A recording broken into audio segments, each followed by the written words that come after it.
Yo, welcome back to Foundation Conversations, Fatherhood, a State of Mind 2.0. Last time we spoke, we're going to continue our conversation today about black fathers and mental health. Last time we spoke about black men and mental health in general.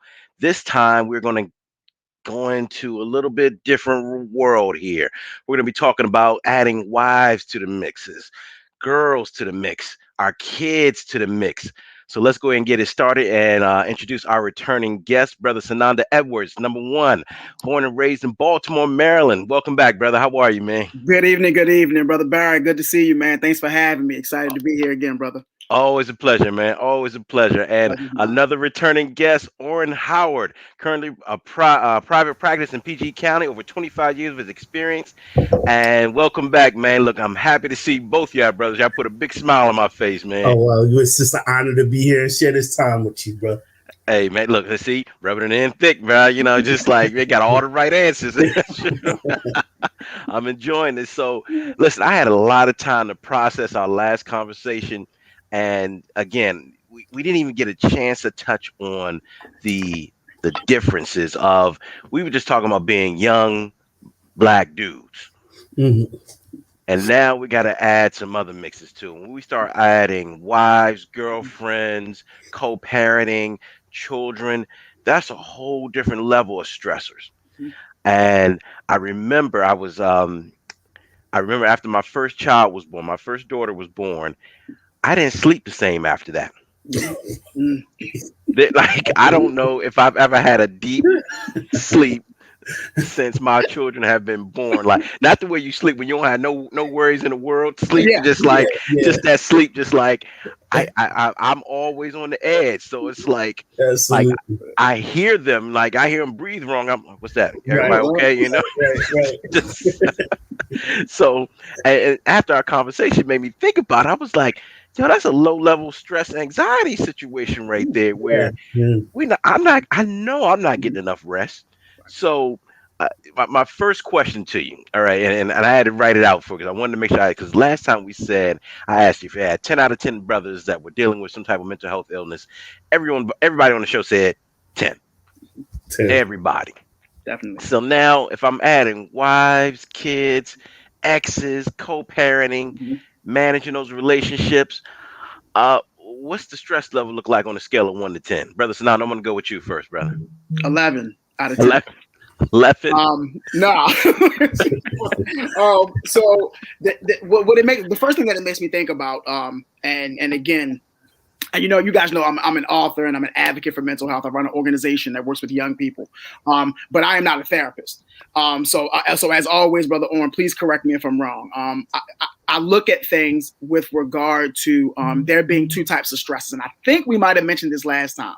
And it's something honestly I learned at the amazing Morgan State University in my psychology class, my Mhm. literally psychology 101. Eustress and distress.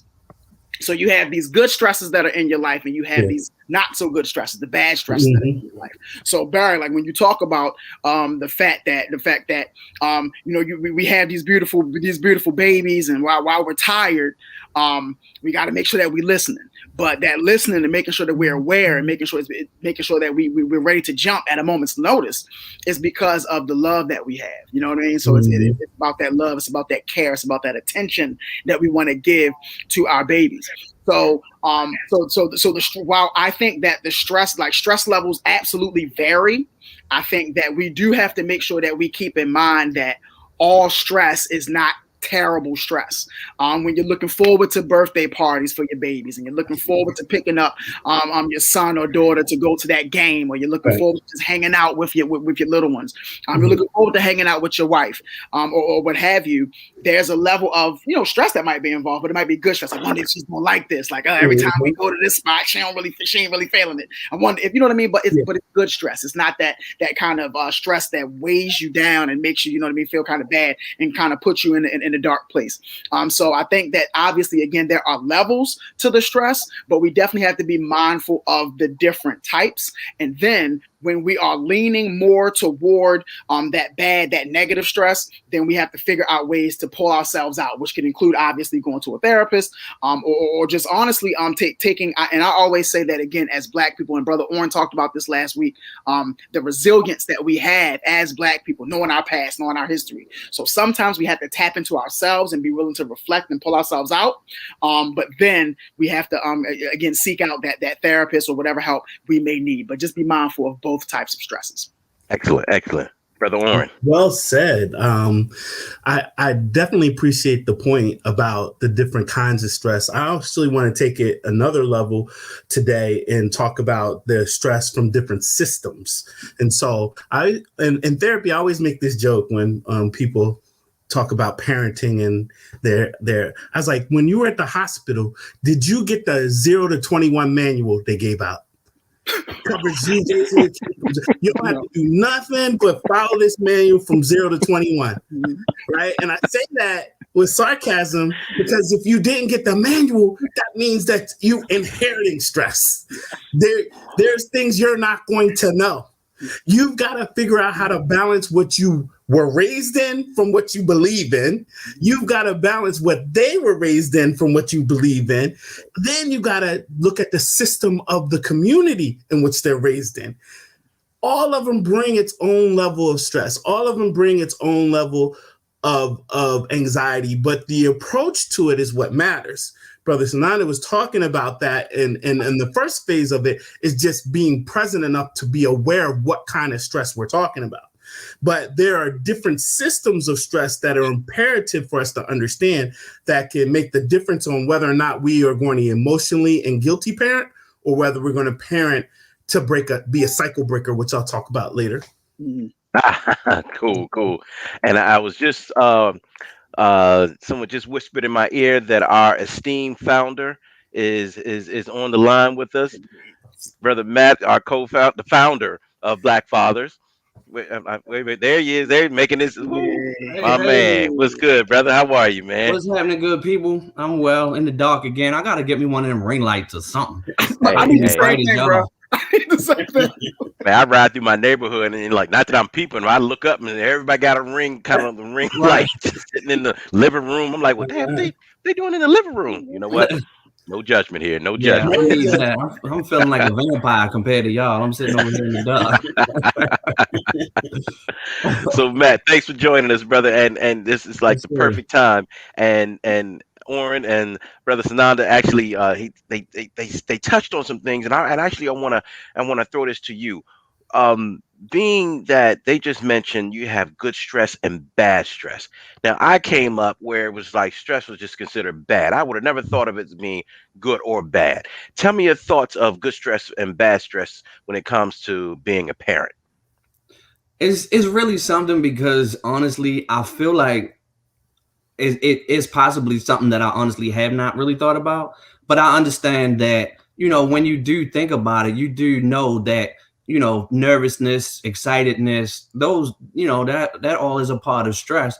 So you do stress out in certain ways, especially when you're trying to make stuff happen for your kids. And sometimes you're just really excited about the possibilities. So that does add a level of stress. So I can definitely see that and understand that they're good things because sometimes stress pushes you, like they say, pressure makes diamonds or whatever, so it's kind of like that thing, like where you can be stressed out and you might give your best performance. Like for me, I'm a procrastinator. So I feel like, even though I know this is really mostly bullshit and it's just an excuse, but I always tell people, I work best under pressure. I work best at the last minute.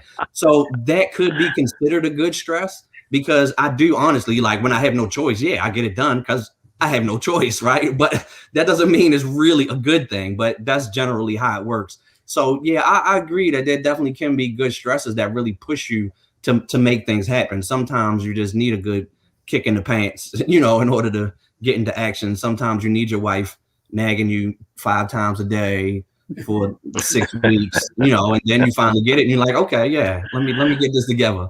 But definitely. And of course, I mean, if we go back to it, there's stress involved with just finding out she was pregnant. There's stress involved with, going to the visits and all of that, and just making sure you still got a healthy baby. There's stress involved with going to the hospital and making sure everything's all right. And there's certainly stress involved when she's squeezing your fingers like it's the end of the world and cussing you out when you ain't done nothing but try to help. So I think all of those could be qualified as good stress. Yeah. I'm laughing because I can relate. I can relate. I mean, I can honestly say there were times that I was like, "Why are you kirking out on me? I'm here for you." It's us. But there are times I realize, oh, this is not the time, B. This is just not the time. Yeah. Just ride this out. Just Go. Yep. look, we're gonna breathe too. Yeah. We're gonna breathe too. So, all right, you kind of mentioned it, and I can't remember. I think Brother Orrin, you said it first, and I want to talk about this because and Matt, you said it where you were like pressure kind of makes it into that diamond, and these all. Mhm. I want you guys to think about that time, and because I'm talking to all the fathers out there because we've all experienced it, that superhuman strength we get when there is something we want to do. And that I'm talking about, you make sure the house is clean, you make sure your wife is straight, you make sure the kids are straight, because your boy from college is coming in town. Y'all gonna hang out for a few, and you need to get all this stuff off your plate because you want to be able to go out and have a good time and not have to worry, not to stress that you didn't do everything. Talk to me about those times where you had that, because normally by 7 o'clock you're like, man, I'm tired, but your boy coming in town, you're like, man, look, you've been up since 5:30 a.m. You done cleaned the house, did housework, kids are down, everybody, but you still got enough energy to go out and hang out with your boy. Talk to me, like, I want to start with Brother Orrin first, because you laughing, like, talk to me about that I'm superhuman strength. laughing as I'll talk about it both professionally. Professionally, I've seen in couples therapy and family therapy where it's clear that couples and families aren't exactly on the same page in terms of values, what's a priority, what's not. And, I find this curiosity, though, when people have children at certain ages, what I find in my work is that if you had children younger, then what happens is that there's this push at some point to get free earlier. So when you get older, you're anxious to be able to live your life finally, or things like that. This is just my personal anecdotal experience. And then when you have children when you're a little bit older, I find that and it's relative and it's planned, you find that people have done all the things that they wanted to do, like party, hit those streets, and did all those things throughout their life, and they're a little bit more ready to engage in that similar value system that they have with their partner, and that does make a difference. So also, in my studies, my undergraduate degree is in marriage and family counseling, and so one of the things we learned is that there's a million different types of relationships. We don't want to assume a type of relationship. Like, one of the things is that I've raised my son as a single father all day, every day he's now 19, effective tomorrow. And so I didn't have those worries in terms of, getting stuff done, because it was only me getting stuff done.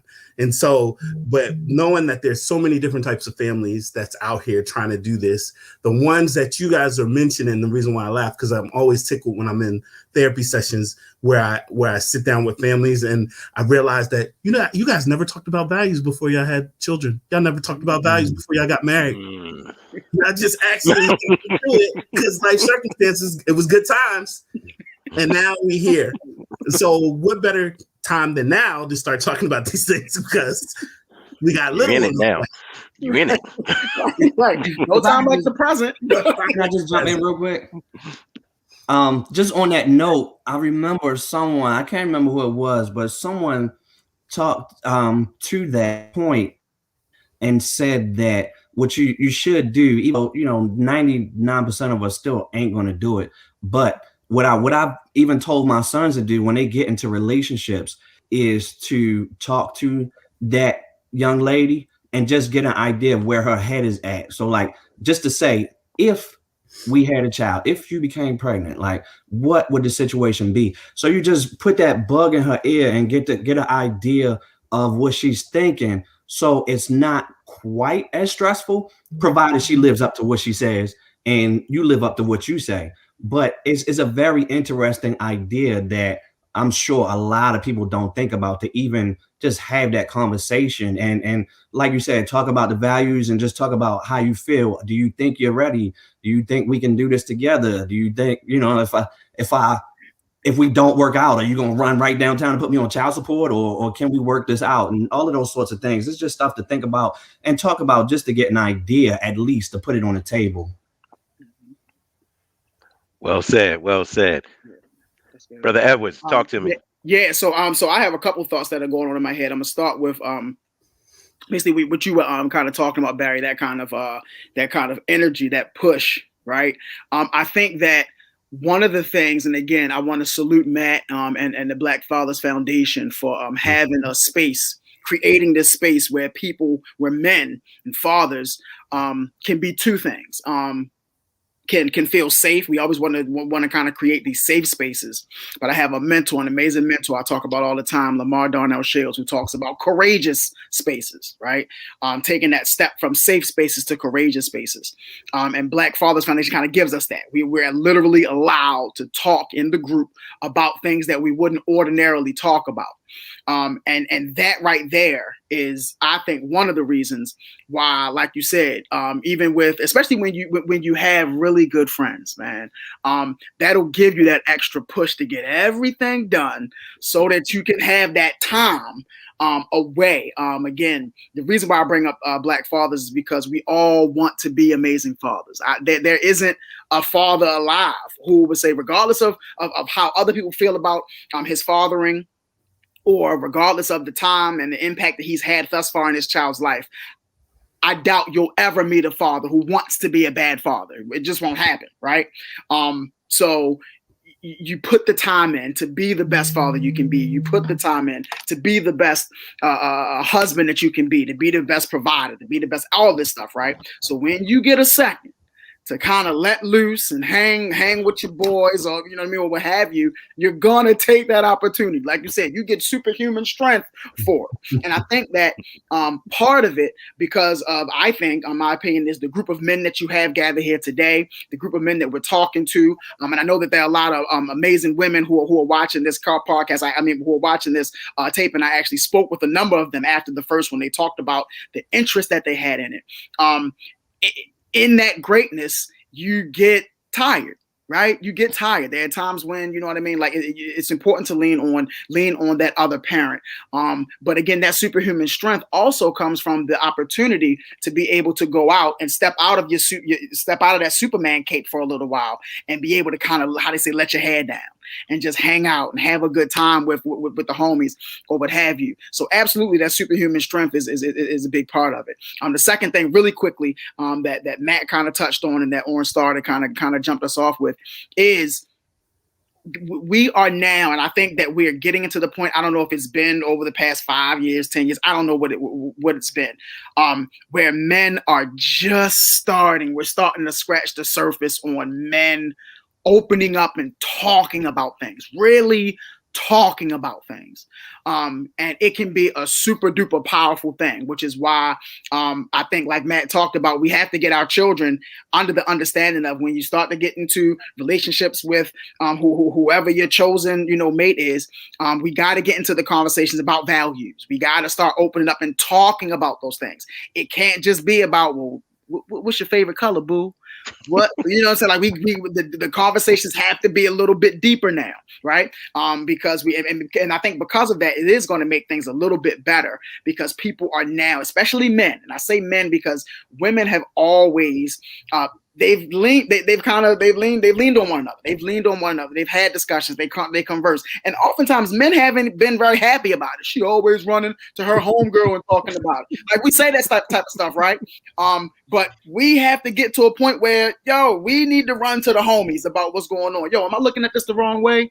How, you know what I mean? Like, we have to ask those kind of questions, and we have to get to a point where we're not holding all this stuff in, but we're putting it out there. But I think, again, that energy is going to come up because we kind of want to take off that Superman cape. But again, an important part is making sure that conversations are involved in the values and what it takes, getting to know those things early on, so that these surprises won't come up when wait, you want your kid? You want him to go to a private school? I don't feel like that's necessary. That's a lot of money. Like, you have to have those conversations early so that it won't cause friction in your relationship later on in life. So, yeah. Man. I love that, man. I should have written down my points because Sananda said so much that I wanted to respond to. I wish I wrote all this stuff down, but yeah, on the last point, I think that's huge. That's just going back to what we already talked about, and it's not just about, like, what I talked about was really just how we would handle it, having a baby and that sort of stuff. How you gonna treat me? How I'm gonna treat you when it happens, so on and so forth. But I think as I think about it and think about like co-parenting and stuff like that, and I think about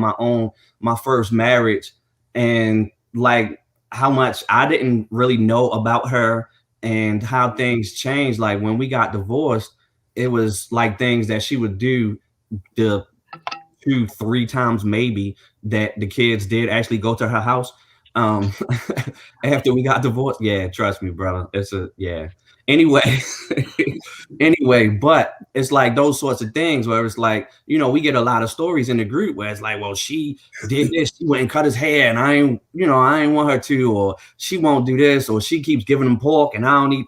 And it's like all of those sorts of things go back to, well, we really didn't talk about, the way you are. And even now, my current marriage, just thinking about like Christmas. I ain't huge on Christmas, but I know everybody else is. So like I give in. I wanted to fight the good fight, but it was like, is it really worth it? I'm gonna put up the tree. I tell people I don't celebrate Christmas, but I still put up the tree. I do all of this stuff. I kind of like go along to get along, but that's all kinds of stuff that comes into play where it's like it's possibly because of course people learn stuff, they change down the line. You're not always the person you were 5 years ago and that sort of thing. But for the most part, it will make a big difference, I think, if we've really got to learn each other and understand and come to an understanding of how we're going to work things out, especially if we personally don't work out as a couple, like how we're going to handle things if that situation arises. The other thing, God, Sananda, you said so much, I forgot, man. But I guess one thing I was thinking, one thing I know for sure is that I appreciate this question, Barry, because it leads into, especially with what Sananda said, about the whole idea of a fatherhood state of mind.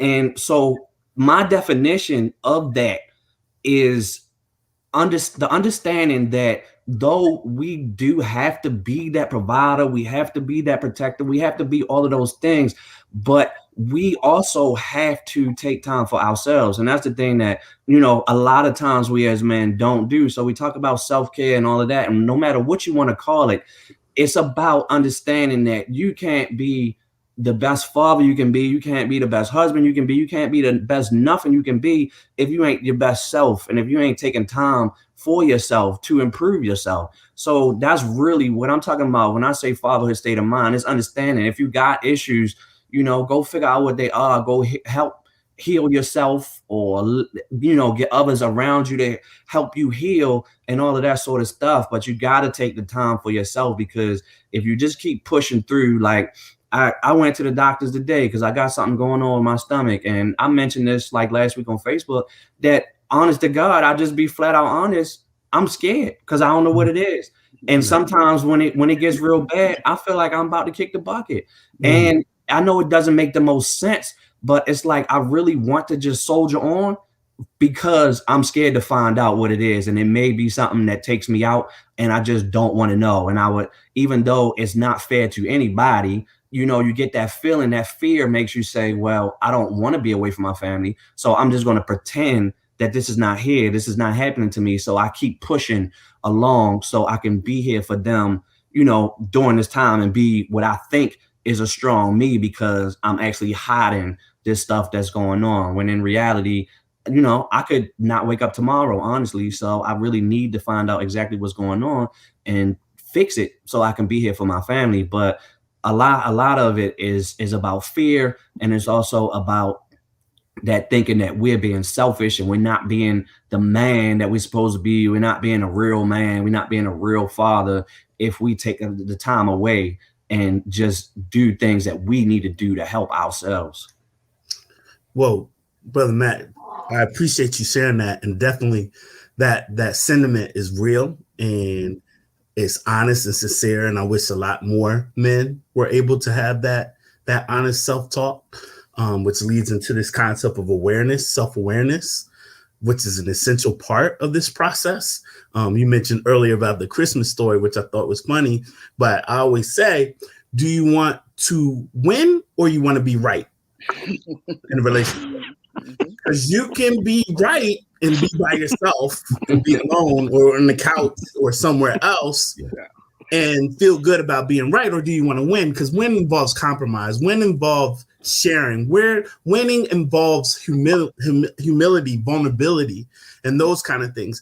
And Brother Sananda had mentioned this greater need for men to be more vulnerable. And it's essential for self-awareness and self-care. Like there's so many things that influence how you parent, what you were taught, what you watched, what you read, what you saw on the Cosby Show, what you saw in the hood or wherever you're from.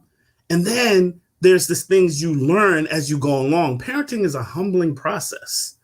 Your kids teach you as much as you teach them. Yes. Yes, sir. And so because of that, we have to be honest enough to be open to say, I need help. I don't have the answers for all of this. I'm afraid. And for men to look at other men and say, I'm afraid is a win. And so we have to create an atmosphere so that we can win more, so we can get beyond some of the things that have been taught that were just flat out wrong, that we did and we do only because we saw it. Yeah.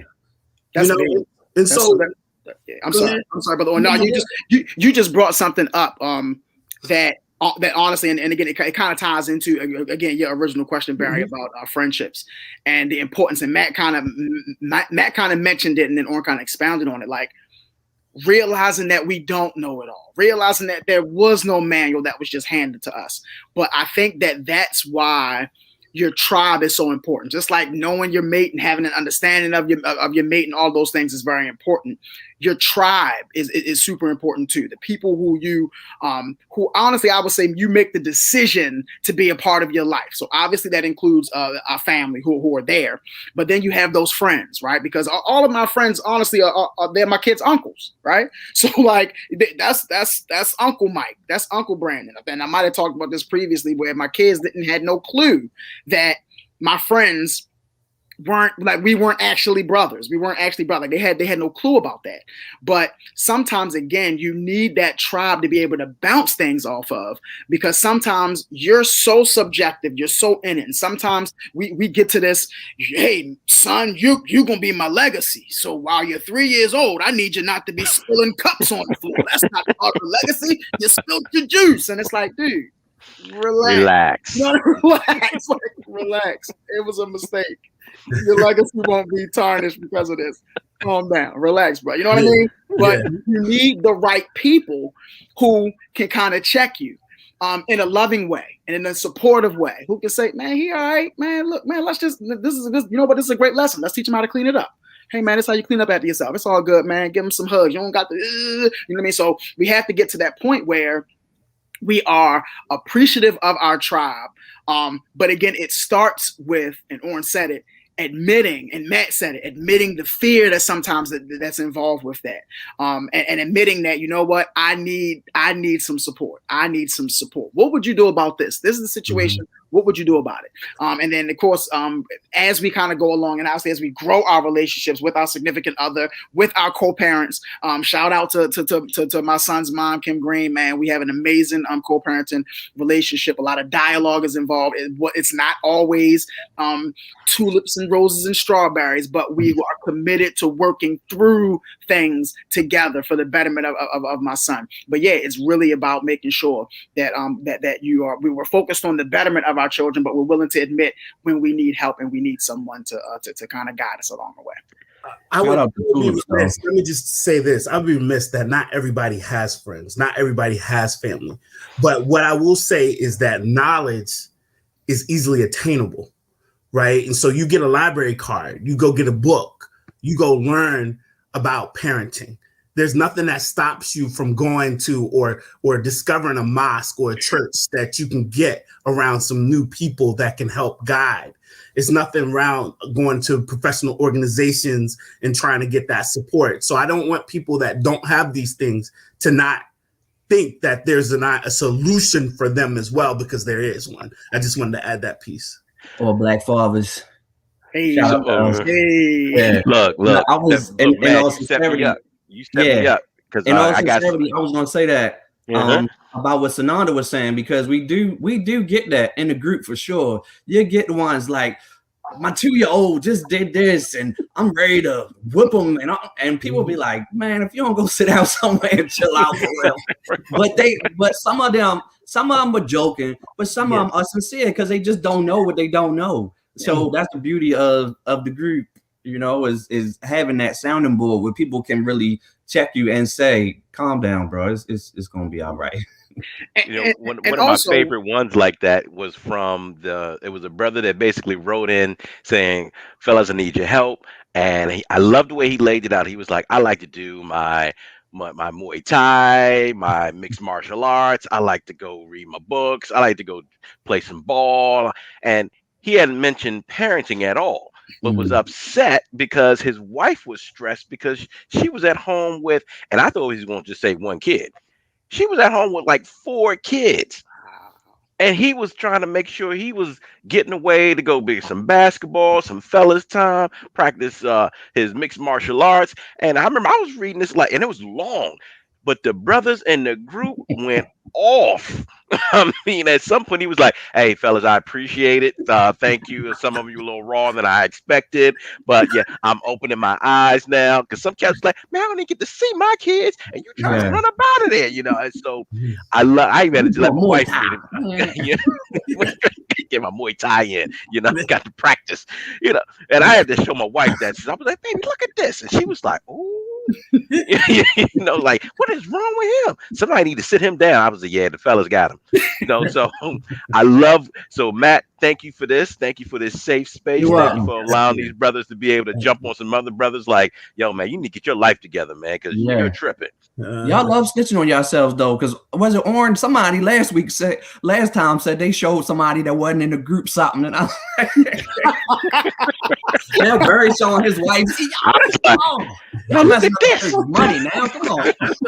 Look, He's trying to back in some look, I shaded so out you the can get names. out.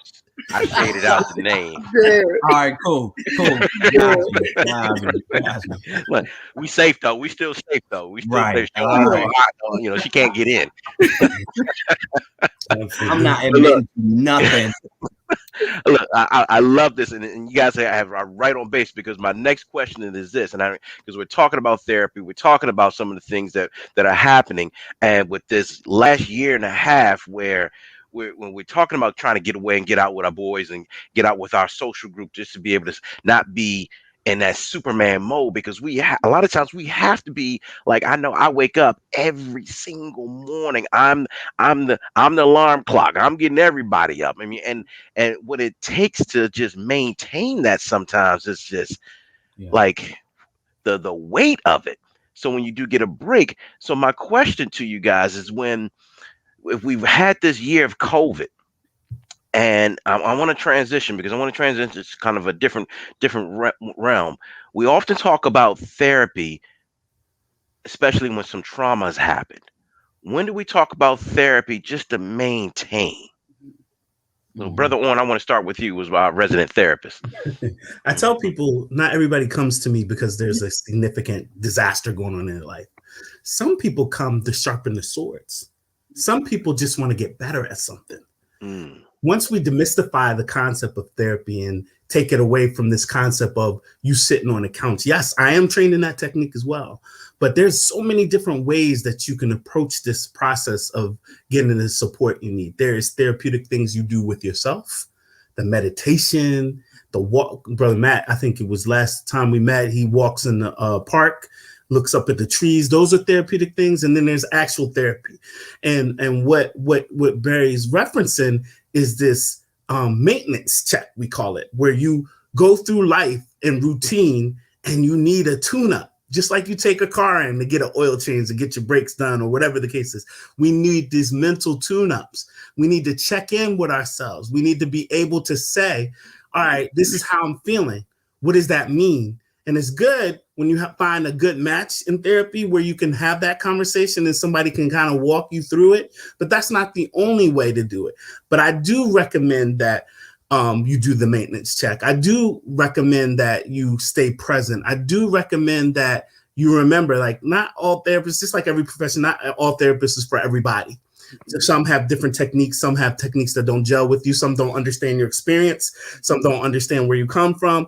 Things like that. You got to do like you do a doctor. You got to do like you would do other professions, a lawyer. You got to switch it up and get the one you want. But it's important for us as people of color to really engage in this level, because there's not just what happens with you emotionally, it's what happens with your family, and it's how your family interacts with the entire system or society. And all of those need tending to. That's big. Brother Sananda. That's big. I love what Brother Oren said in the beginning. So often we look at therapy or people in general, and again, I'm glad that we are in this kind of this forward motion of demystifying that, as Brother Oren said, that therapy is simply means you're broken and you need to be fixed. And it's like, dude, that's not what it is. Like, you know what I mean? Like, it's not just you're broken and you need to be fixed. So, you know what I mean? Because a lot of times, again, that's what men take it as. We take it as, you know, and because often I've seen it, you know, we have wives or girlfriends, significant others saying, like, I think you might need to go see a therapist. And it's like, well, what you mean? You think I'm broke? Like, what you think? What's going on here? But the reality of the matter is, it is not just about fixing you. It's about having understandings of how things that you are going through now or things that you've gone through in the past, and how that lends to your way of thinking and how it lends to the behaviors that you have and how, you know what I mean, that type of thing. So sometimes for me, in my experience in therapy, it's been about understanding how and why I am who I am. These are the reasons why. And then what that tends to do, it causes me to, like Brother Oren said, do that self-check. Now I can start reflecting on some things. Now I can stop putting the blame on everybody all the time. I can reflect on some things. I can figure out what I need to do better, and then I can kind of move on. And hopefully that will reflect in the way I personally feel about things, and hopefully it'll reflect in my actions toward others. Because the reality is, there are always what I call ripple effects to everything that we do. There are these ripple effects that occur, right? We may not always see how big the ripple effect is, but if we've started one, it'll affect potentially that person and that person and that person and that person. So things, again, that are small to us could be huge to someone else. So the reality of it is, we do have to kind of get these kind of just these little check-ins, these maintenance checks, as Brother Oren said, because it helps us to develop consistency. And a lot of times that's what it's about. It's about finding that consistency. I always talk about people, we talk about having a Superman costume. And the reality of the matter is that we don't always have to be at 100% all the time, 150%. We don't always have to be there. But what therapy does, what maintenance does, what consistency does, it helps us to be even. And then from even, we can get to greater successes. We can use that even as a springboard to greater successes. But we have to make sure that we're pushing to be even, because sometimes we go off the hinge over things that are important to us. Because I don't want to belittle things, right? Like, that are important, but aren't as significant as we're looking at it in that moment. So the maintenance checks are really good and absolutely ideal and important. Yo, so Matt, chime in here, bro, because and I'm gonna put this out to you, and then Brother Oren, Brother Edwards, thank you very much for it. This is what we often hear. I'm a black man. I'm a father, man. I'm always on. I got the soldier on. We used that word earlier, that phrase earlier. I don't have time for therapy. I'm good. I'm all right. It is what it is. You know, these are some of the statements that we hear that we've said. I know I've said them. And Matt, you said it earlier, and thank you for opening up for us. I mean, but now I'm like, okay, what's the trigger? What's the thing that, that makes you pull the trigger? Say that, look, I got to take this step, because it, so many people, and we said it earlier, you're always thinking about, I'm broken, and this maintenance. So I want Matt, you to kind of chime in, and then Brother Orrin after that, and then Brother Edwards right afterwards, just because I want folks to understand that there's no sliding scale. If you're only on 10, you definitely need therapy. Or if you're on a 1, well, now you all right. So just just Mhm. just talk to us about how we navigate that, because obviously it's different for each one of us. But what are some things out there that might trigger someone? So first, I just want to give my slick soundbite and say therapy is a mental massage. Boom. So going to your question, going to your question, So, it's interesting you ask me because I am not actively seeing a therapist, not individually right now, but I have been in the past, and I got to be open and honest. But what I will say, my wife and I do couples counseling right now, so it's similar. I know that I need to find someone. Oren is supposed to be hooking me up. He's supposed to be looking for somebody for me, I got you. a sister preferably. But Yep. so I know that I need to get back. I'm not fighting it. I just haven't put forth the effort. I'm not intentionally fighting it, or what do you say, consciously fighting it. Maybe or subconsciously, but I'm not consciously fighting it. But what I do know from going to couples counseling with my wife is that I, even for as much progress as I feel like I have made, I still slip up. So going back to that maintenance thing, I think it's important because no matter what, like we can know all the right answers in our heads, but still, it's sometimes she just rub you the wrong way, and you just like, "Fuck, get off my face," and then you come back and you're like, I know that wasn't right. So then you revert to like the therapy that what you got, the advice, and you're like, all right, I'm sorry, let's talk this out, so on and so forth. So I'm honestly, I don't know if my wife will say the same, but I feel like I am a better person and husband since we've started marriage counseling. I hope she agrees. But I know that for sure I am definitely getting a lot out of it.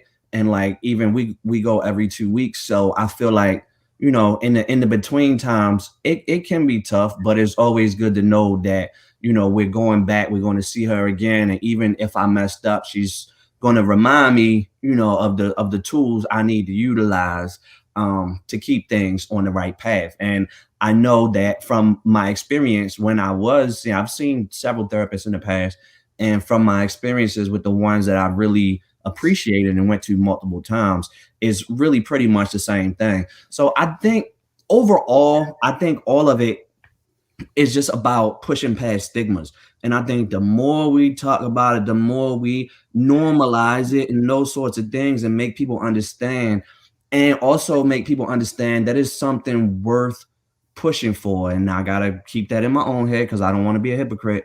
But I know in my heart that it's something worth pushing for. So that's what we got to know, because it's not going to be easy to find somebody that you feel like works for you. You may luck up, you may not. It's not always easy. And sometimes it can be very difficult and challenging. So I think those are some of the things we just got to push past, and we got to understand. It's kind of like what I say just in terms of my marriage. The thing that really pushes me is that I tell people, I'd rather be married than be single.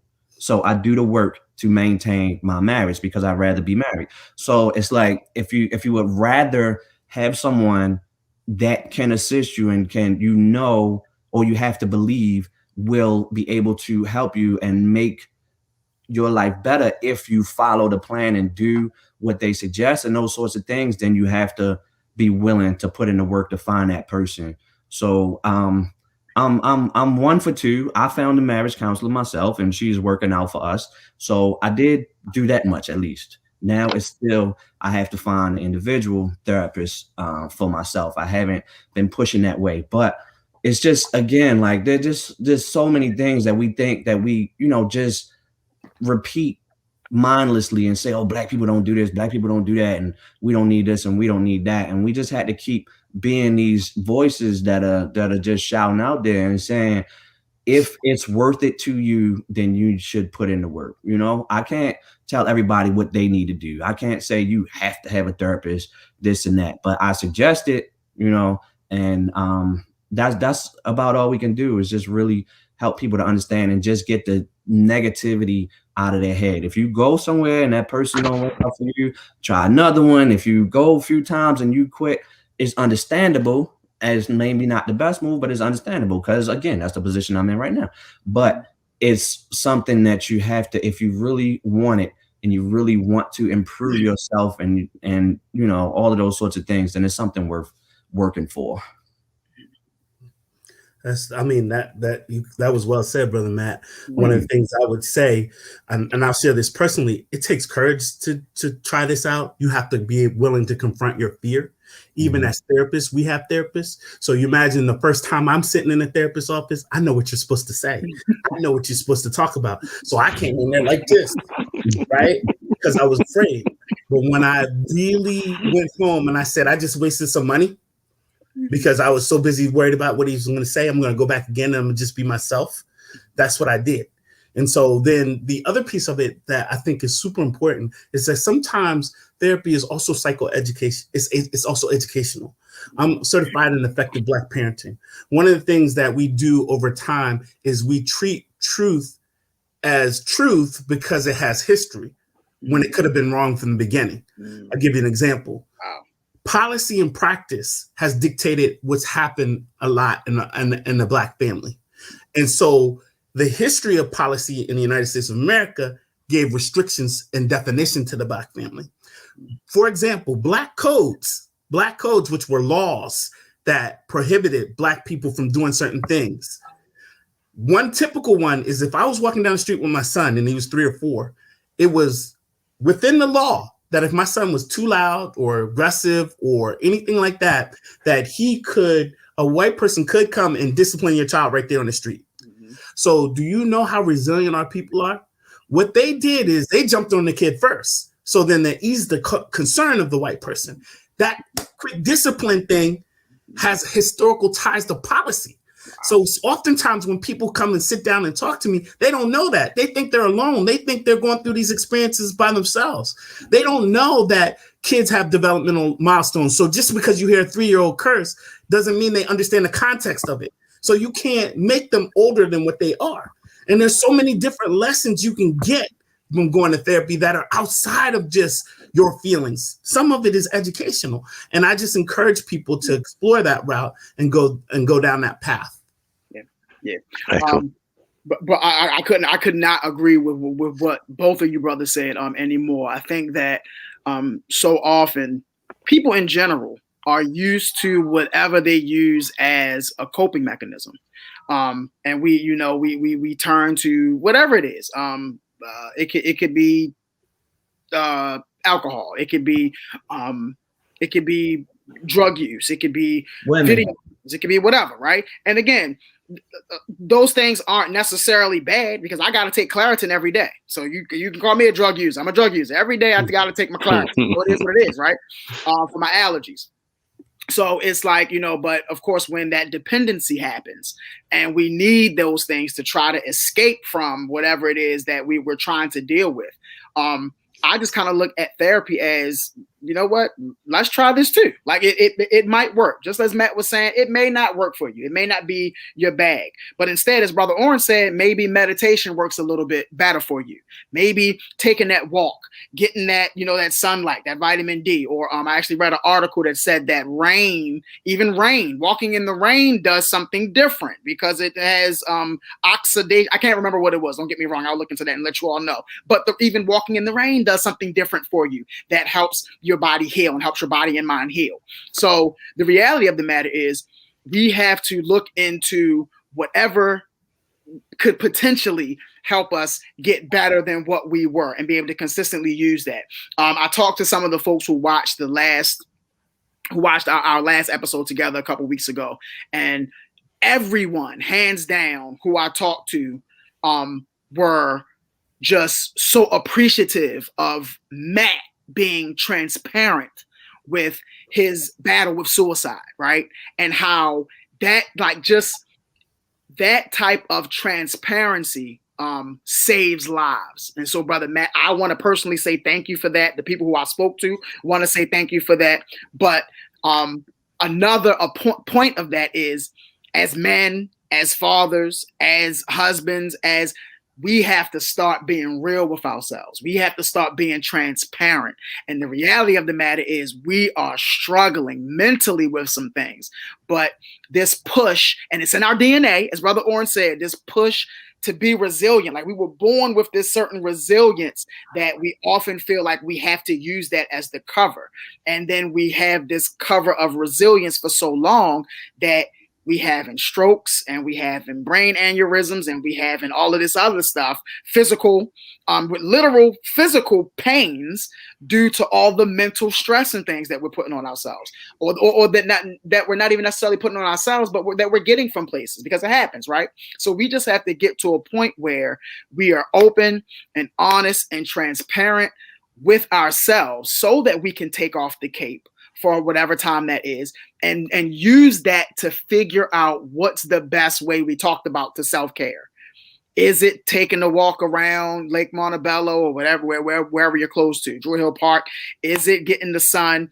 Is it going roller skating? Is it watching a movie? Is it like, what is it that helps you be your best you? And sometimes it's a therapist that can help you put your finger on it and kind of allow you, again, to have that person that you can literally vent to and get everything out, spill everything, and then they can guide you on things, on ways of thinking that you haven't necessarily thought of. Just like Brother Oren said, he talked about how like people in your tribe, everybody sees things differently based on their own experiences and the TV shows that they decided to watch and the movie, like they're all coming at you with all these different things. So, which is sometimes good because it gives you perspective. So now let's take that perspective from the different brothers in our tribe and then our sisters also who bring an amazing amount of insight. And then let's take that perspective from them. And now let's go get some expertise. Let's go get a therapist. Because these folks study it. Not only did they grow up in their family, so they have that level. Not only did they watch the TV shows, but then they got some book learning up in there, right? They didn't, you know what I'm saying? They didn't done some research. They found out some things that can really, really be impactful. So let's take the perspective, add on that expertise that the therapist had, and see what can come of it. And it may be something that is absolutely, absolutely amazing for us. Before I forget, I just want to jump in real quick because that was a great point that Sananda made that I didn't even think about, which is another bonus of therapy, because sitting here between these two shows and listening to Brother Oren talk, the things that he brings up are things that a lot of us would not think about in the way that he thinks about them. And a lot of that does come from research. So we have to understand that importance and give it validity and know the importance. Like, I'm not always, wanting to go to medical professionals and stuff like that, but there definitely is some credence and validity to people who have studied and done research and understand some things. But then the other part of that is that the people who have done that also have to understand that they don't know everything. And that can be a problem, whether you're talking about mental health or physical health, because that's one of the things that I run into with doctors. Had one today trying to tell me something, and I'm like, no, lady, this is what I do because it works for me. So you can tell me whatever you want. She told me, I won't get into exactly what she said, but the last thing she said was, if you want my opinion. And in my head, I said, well, I don't, which is why I did not ask for it. Thank you very much. So, that's that. But just like there's definitely credence and validity to people who have done the work to study the research and then the way that they present it. And I really appreciate you, Brother Oren, for the way that you do present stuff from a practical realm, because what people really don't want to do is go to people for the sake of them having this knowledge, but then get browbeaten and, you know what I mean? Like, oh, I've studied, I've done all of this and I'm up here and you're a peon down here. That's the last thing we need, Totally agree. My last question for you, gentlemen, and this is how we're gonna end the evening, but I think it's vital, and we've been talking about therapy for us, and I remember a time when my wife and I call him my son, but he's my stepson, but because I've known him since he was 3, so he's just my son. Um, at some point, the 3 of us went to therapy, and the stuff that came out. Like I was sitting there like in tears, and I didn't say anything, but the things that came from my wife and my son about their relationship, and things from the past, you know, at some point I was like, listen, I don't need to be here. Y'all got some stuff y'all need to work out. Mhm. Then I'll come back when necessary. But I want you guys to grow in your relationship. When would you recommend that for fathers and their children, their sons or their daughters? So one of the things I would say, individual therapy, the focus is on you, the individual, and your wellness. When I do couples therapy, the focus is for the betterment of the relationship. It's not focused on your individual goals. It's focused. When I do family work, it's also structured and focused on the family outcomes that we decide. And everybody has a voice in each one of them, regardless of the age. So what happens, what I've always encouraged people when they're trying to figure out where is a good start, is if you have a presenting problem, it can be anything. That's generally just that, the presenting problem. What you do is you unpeel stuff. It has been very normal for somebody to start in family therapy and realize I gotta go, or couples therapy and realize I gotta go to individual therapy. This I need something for me.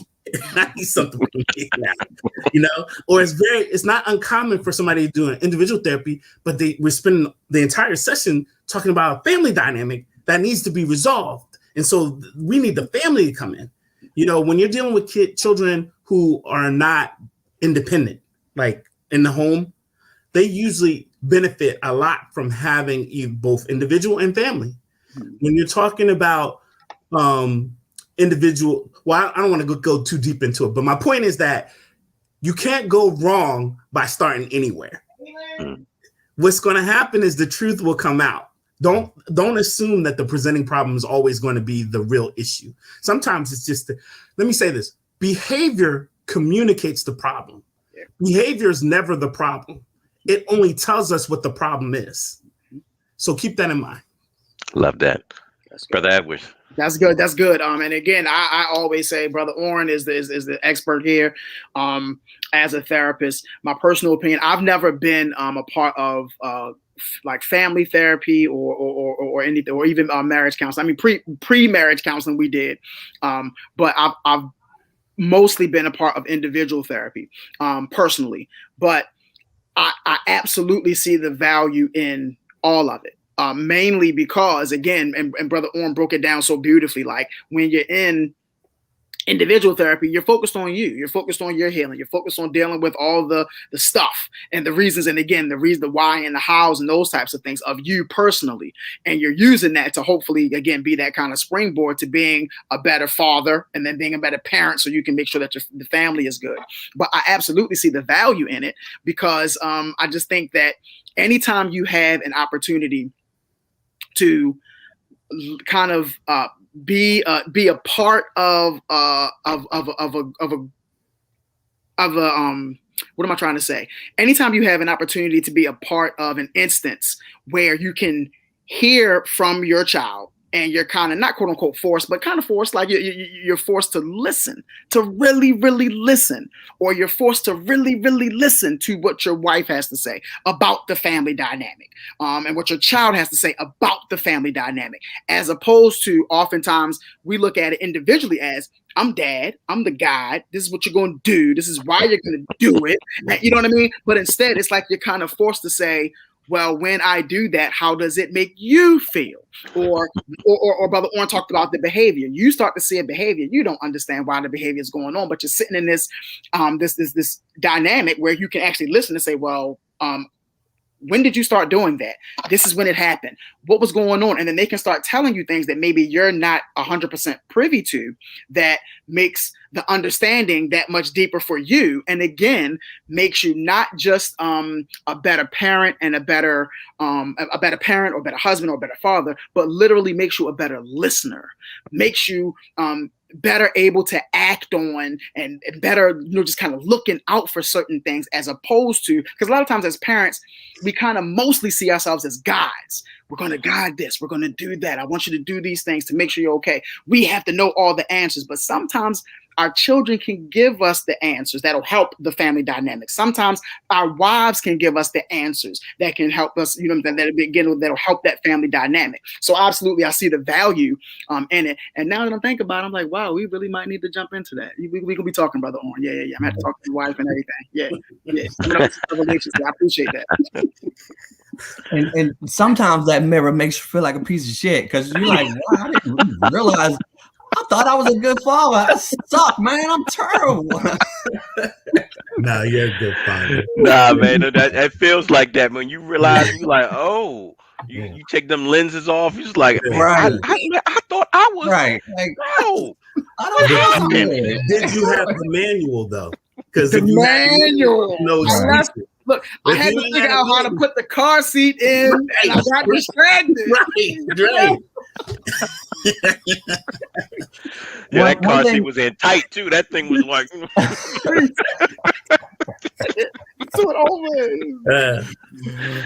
One thing I just wanted to add was that I actually, if I'm not lying, I got this from a therapist who suggested having regular family meetings, and we started that, and that's something I need to get back into. Yeah. But I think that has helped our dynamic a lot. Mm-hmm. Like we've done family counseling, but it's difficult when your child don't want to tell the truth about some of the things they're doing. It's kind of hard.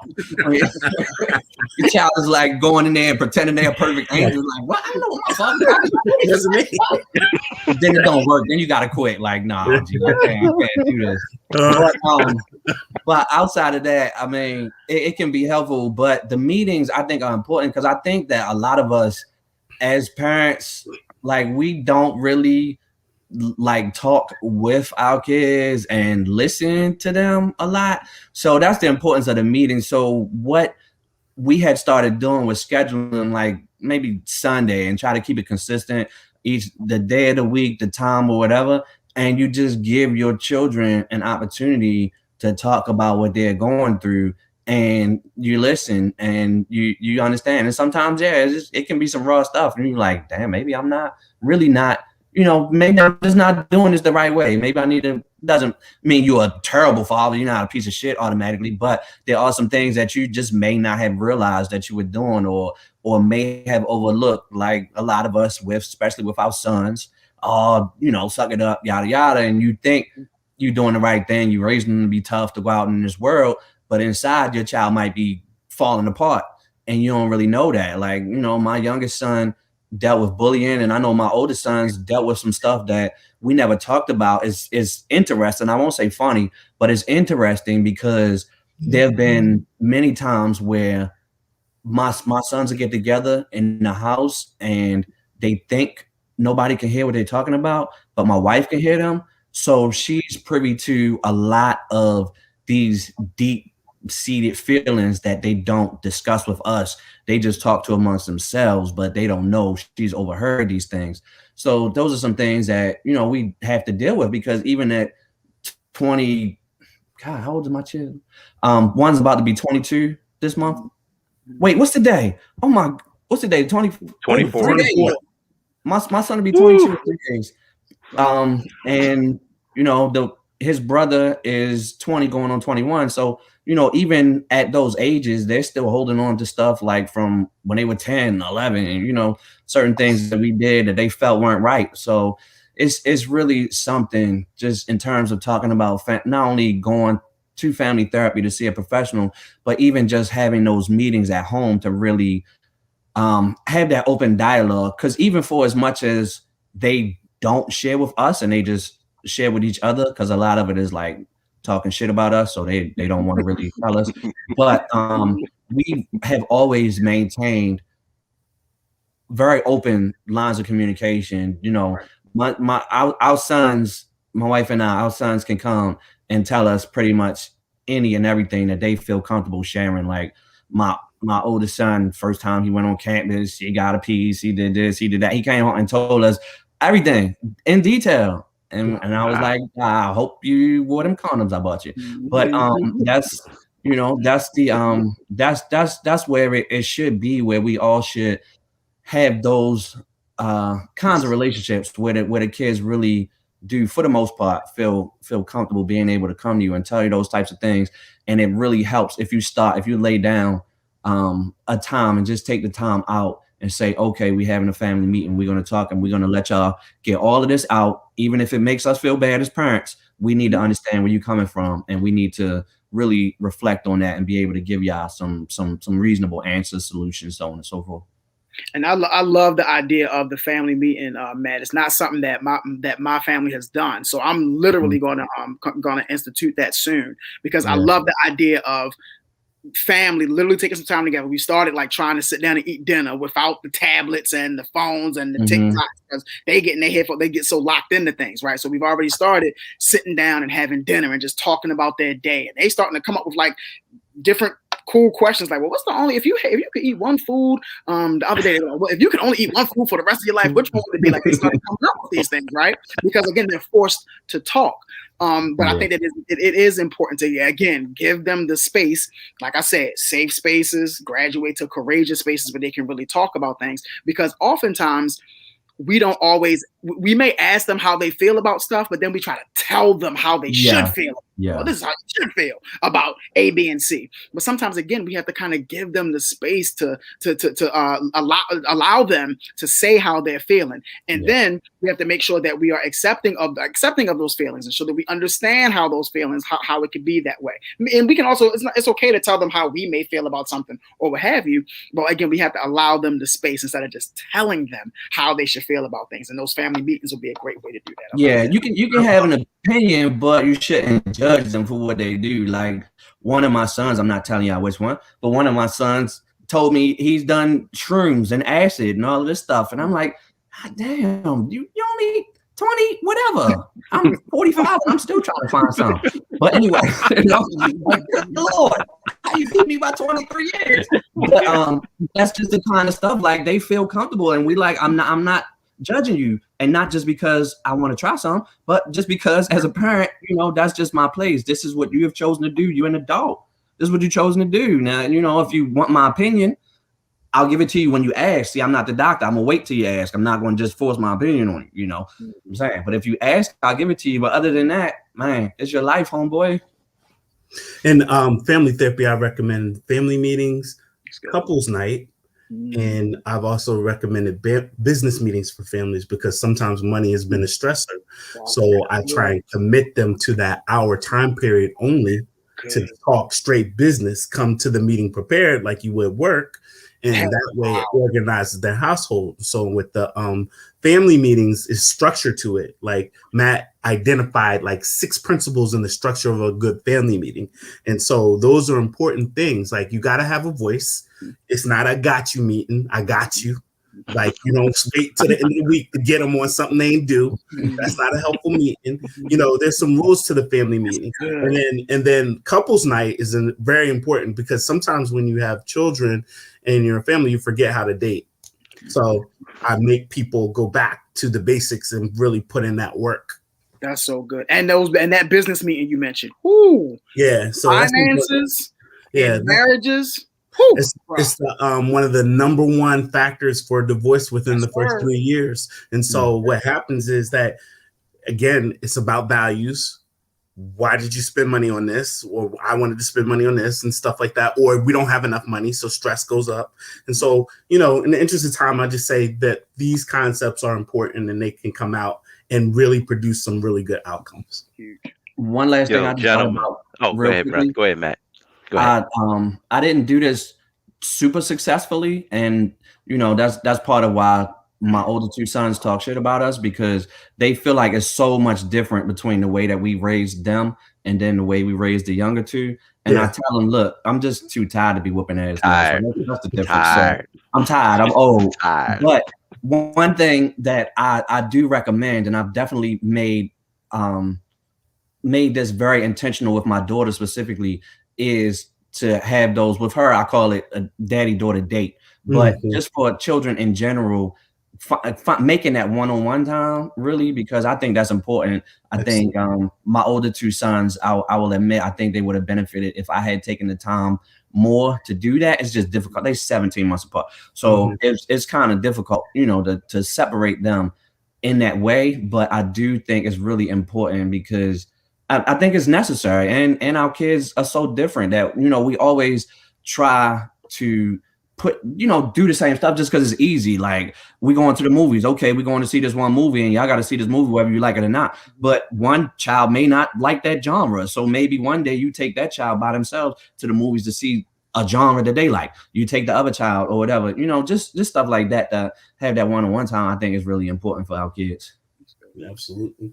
Gentlemen, I want to thank each and every one of you again for your time tonight. Brother Orrin, thank you for your research, your knowledge base, brother. Brother Edwards, thank you for your experiences, man. Matt, thank you for your Yes, sir. transparency, brother. Man, thank you so very Yes, sir. much. You I got guys have been. Oh, go ahead, brother. Go ahead. Go ahead. I got one last point. I'm sorry, but I really wanted to throw it out there. I almost feel like we need a part 3 because I'm gonna stress this and leave it at that, and we can decide if we go into this any further down the line. But right now is critical, even though we're talking about ourselves as men and our mental health and all of that. It's critical that we check in with our kids, and whether we take them to therapy, whether we do the family meetings, or whether we just pull them aside for 10 seconds, just do a check on them and their mental health. With all of this stuff that kids are going through, is really important that we understand, and also do a little research to know the signs, because I feel like a lot of our kids are depressed and we don't know it because we don't always, as parents, have the time, the energy. Like we worry so much about just making everything right and all of that and doing what we got to do. We don't necessarily see the signs. So, when I hear parents in the group and talking about, well, my child used to do this and now they just don't care anymore. And I see some of that in my kids. And I've had experiences in the past with my oldest 2 sons where I know for sure they battle with depression. I have no doubt about it. So I think it's just really important. Parents need to talk to the kids, look for the signs, and first of all, know even what the signs are and know what to look for, and then have real conversations and get an understanding, and don't just be like, oh boy, you be all right. You just want to see your friends. You just want to do. No, sometimes it's way deeper than that. That's good. That's lovely, man. That's perfect. As a matter of fact, I can remember growing up hearing you young, you ain't got nothing to stress about. Yeah, You know, yeah, those yeah. And I remember I almost became a father at some point. It was like, and I remember thinking, no, I really was stressed. But Mm. to your point, that resilience that's built into our DNA, we have to Mhm. overcome that. We do need some help. Again, brothers, I want to thank each and every one of you. This has been Foundation Conversations, Fatherhood, A State of Mind Sure. 2.0.